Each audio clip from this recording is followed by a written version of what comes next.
मैं किरण ओझा अपने चैनल श्रद्धा मार के नवदी लोकगीत पर आप लोग का स्वागत करती हूँ, अभिनंदन करती हूँ और बहुत ही प्यारा देवी गीत सुनाने जा रही हूँ।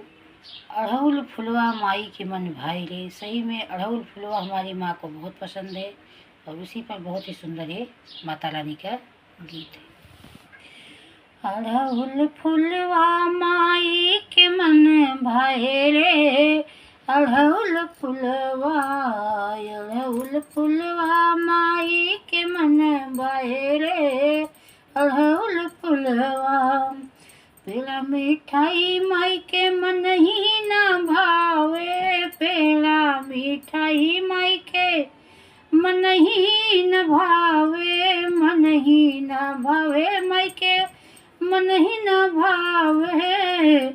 घुघरी बतासा पे गईली लो भाई हो, अड़हुल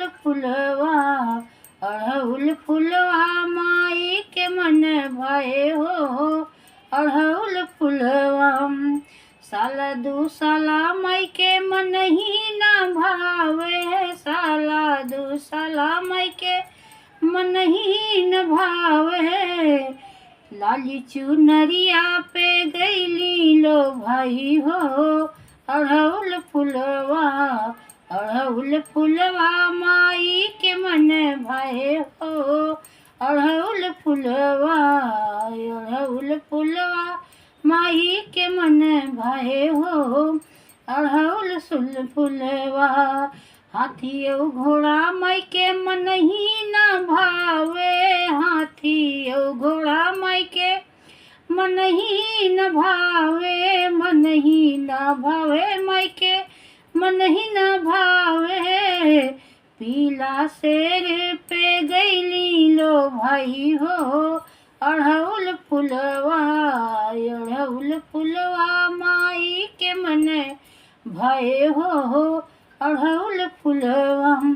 बेला चमेली माई के मन ही न भावे, बेला चमेली माई के मन ही न भावे, मन ही न भावे माई के मन ही न भावे।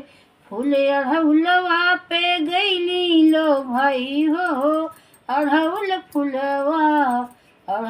फुलवा माई के मन भाई हो, अड़हुल